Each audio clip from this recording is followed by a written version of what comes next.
আসসালামু আলাইকুম। আপনারা কেন আছেন? আসলে ভালো নাই, জানি একটাই, সেটা হচ্ছে বাংলাদেশ জিম্বাবুর সাথে পাটাপাটি খেলা খেলতেছে। এই খেলা দেখেও কিন্তু আপনাদের মনের ভিতরে শান্তি নাই, মনের ভিতরে আনন্দ নাই। কারণ হচ্ছে একটাই, যে জিম্বাবুকে আমরা বাংলাদেশে আনি আমাদের মোটামুটি যে একটা র্যাঙ্কিংটা ধরে রাখার জন্য।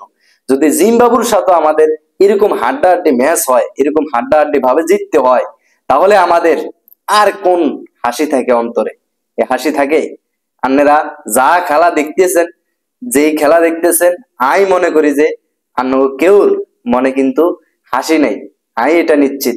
তবে এই খেলা নিয়ে যদি তারা বিশ্বকাপে টি-20 স্কোয়াডে তারা কি ম্যাচ জিততে হারবনি? আর তো মনে হয় না। তবে তারা মনে হয় ইউএস এর লগে হারব, কারণ ইউএস এর খেলা দেখছিনি। ইউএস এ আরো ভালো স্ট্রাইক রেটে, আরো দুর্দান্ত লেভেলের স্কোর দিয়ে তারা আরো ভালো খেলতে হারে। আমরা যে ধারাবাহিক ম্যাচ গুলো হইতেছে এগুলো দেখতেছি, আর বাংলাদেশের টি-20 যে ম্যাচ হইতেছে, এই ম্যাচ এগুলা দিয়ে যদি টি-20 তে আর তো মনে না তারা কোন লেভেলে থাকে, একদম নিচের স্কোর লেভেলের। যে ইউএসএ আর উগান্ডা যারা আছে তাদের নিচের তালিকায় থাকবে। কারণ উগান্ডা কালাবান্দুর কিন্তু আরো ভালো খেলতে হারে, বাংলাদেশ থেকে ভালো খেলতে হারে। কারণ বাংলাদেশের আমাদের এই যে লর্ড শান্তকে অ্যাসোসিয়েশনের সভাপতি থেকে বাদ দিয়ে এখন বাংলাদেশের জাতীয় ক্রিকেট টিমে আপনারা আনেই এখানে বসেই দিছেন। এন কি হয়েছে নি? হয়েছে নি? এত না দেখেন কিয়া খেলে, আজকেও তিনি খেলছে। খেলছে 7 বলে মাত্র 2 রান লইছে। এর আগের ম্যাচও স্ট্রাইক রেট টেস্ট নাকি টি-20 নাকি টি10 নাকি ওডিআই, মামায় মাঠে নামলে মনে হয় না হেতানা হিগা কইতে হার। এই খেলা দিই নাকি হেতানা আবার টি-20 স্কোয়াডের তালিকায় নাম লেখাইব। এন কি কথা হইল নাই? বাংলাদেশের এই পর্যন্ত 4টা টি-20 ম্যাচ হয়ে গেছে জিম্বাবুর সাথে। জিম্বাবু মোটামুটি 4 হারিয়ে গেছে। আজকে 4র্থতম টি-20 ম্যাচ ছিল, আজকের ম্যাচও তারা হারিয়ে গেছে। তবে ম্যাচটা হারার খুবই দুঃখ লাগতেছে। আমি অন্তত দোয়া করছি যে জিম্বাবু জিতুক ম্যাচটা। কারণ জিম্বাবু বাংলাদেশে এসে অনেক দুঃসময়ে বাংলাদেশের হাতে খুব একটা ভালো পজিশন ধরাই দিয়ে তারা চলে যায়। অন্তত লাই আমি দোয়া করছি যে অজ্ঞ ম্যাচ অন্তত জিতুক। আজকের ম্যাচটা তারা জিতার প্রাপ্য ছিল। কারণ আজকে আর বাংলাদেশের খেলোয়াড় যারা আছে তারা ব্যাটিং করতে নামছে, খতম, খুব ভালো করছে, খুব দুর্দান্ত লেভেলের খেলা দিছে। এতকে স্কোর দেই আজকে খুব ভালো লাগছে। আমি মনে করছি যে হয়তো একেবারে 200+ স্কোর হইতে হারে। কারণ ইয়ানো দেখাইছে, লাস্ট পর্যন্ত দেয়নি। 11 ওভার 1 বলে তাদের 100 রান ছিল। 11 ওভার 2 বল থেকেই পট করে আমাদের ওপেনার জুনিয়র তামিম ভাইয়া চলে গেছে। এ যার হতেই আসতেছে আর যাইতেছে। এমন কোনো কথা হইল নি। আঙ্গ সুম্বর সরকার ভাইয়া কিন্তু ভালো করছে। যাই হোক, সুম্বর সরকার ভাইয়া কিন্তু টি-20 খেলোয়াড়ই। সুম্বর সরকার ভাইয়ার জন্য কনগ্রাচুলেশন। আজকের ম্যাচে তাকে স্কোয়াডে রাখা হয়েছে, আজকে তিনি ভালো করছে, তার জন্য কনগ্রাচুলেশন। এবং আমাদের আরো 2জন পরিবর্তন হয়েছে। আমাদের সাকিব আল হাসান ভাইয়া এমপি থেকে চলে আসছে আজকে ম্যাচ খেলবার জন্য। কিন্তু সাকিব আল হাসান ভাইয়া কিন্তু ব্যাটিং এ ভালো করতে হারবে, মাত্র 1 রান করছে।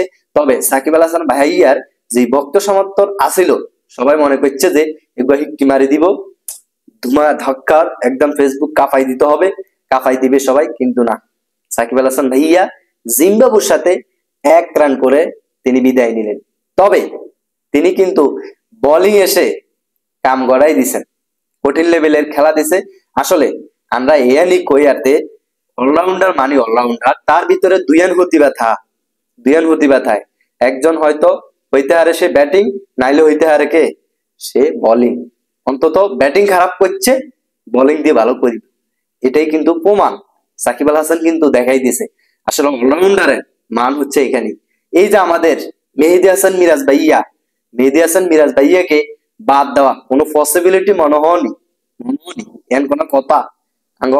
মেহেদী হাসান মিরাজ ভাইয়া যে কত ম্যাচ জিতাইছে, তিনি টপ অর্ডার থেকে শুরু করে middle order, layer order, finisher হিসাবে অনেক ম্যাচ খেলছে, খুব ভালো খেলছে। তার বোলিংও মোটামুটি ভালো একটা পজিশন ছিল, কিন্তু এন কাম করছে মেহেদী হাসান মিরাজ ভাইয়ারে ভয় দিই তাকে টি-20 ওয়ার্ল্ড কাপের স্কোয়াড থেকে বাদ দেওয়া হয়েছে। ইয়ান কোনো কথা? আমরা কিন্তু তাকে খুবই মিস করিয়াম, কারণ অলরাউন্ডার মানে অলরাউন্ডার, তার ভিতরে একজন দুজনের খেলার প্রতিভা থা। তো লাস্ট পর্যন্ত আজকের ম্যাচ আমরা মাত্র 145 রানের লিড দিছি। আমাদের 11 ওভার 1 বলেছিল 100, এর পরের 9 ওভারে রান নিছি আমরা মাত্র 45। এই 45 রানে আঙ্গ 9 উইকেট চলে যায়, একদম চলে যায়। সবার মনো হাতলা হয় কেনা দিচ্ছে, হাতলা হয় কেনা ধরলে আর কি হয়, এর তো বলা দেওয়া লাগতো না, আপনারাই জানেন। সবাই চলে যায় আর গুর গুর গুর গুর গুর গুর গুর গুর গুর গুর।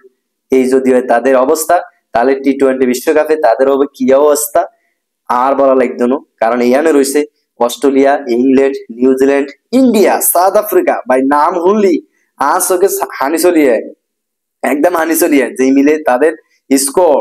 তারা কিন্তু আইপিএল এ বড় বড় খেলোয়াড় যারা আছে সবাই কিন্তু খেলতেছে।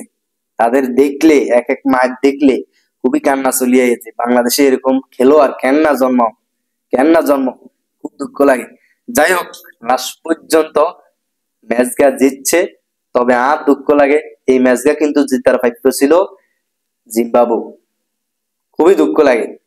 মুস্তাফিজুর রহমান আর সাকিব আল হাসান এই দু ভাইয়া কিন্তু ম্যাচটা তাদেরকে জিততে দেন, খুবই দুঃখ লাগে দেন। মুস্তাফিজুর রহমান ভাইয়া প্রথম বলটা সাইড খাই, পরের বল ডট খাই, উইকেট লই গেছে। লাস্ট পর্যন্ত আমাদের সাকিব আল হাসান ভাইয়া ঈশা 16 রান দরকার ছিল, কাম গড়াই দিয়ে তাদেরকে উইকেট করে দিছে। লাস্ট পর্যন্ত ম্যাচ আমরা উইন করে ফেলছি, 4টা ম্যাচ টি-20 উইন। এই খেলা নিয়ে আমাদের কিন্তু সন্তুষ্ট নয়, আমরা কিন্তু সন্তুষ্ট হইতে হাইতেছি না। না, এই ধরনের খেলা টি-20 তে চলে না। যে স্ট্রিক রেট আছে এই স্ট্রিক রেট চলতো না, খেলা পরিবর্তন আনতে হইব, আর ভালো লেভেলের স্ট্রাইক রেট রেখে খেলা দিতে হইব। তো ভিউয়ার্স, আজকের ভিডিওটি এ পর্যন্ত। ভিডিওটি যদি ভালো লাগে চ্যানেলটিকে সাবস্ক্রাইব করে রাখবেন পরবর্তী ভিডিও পাওয়ার জন্য।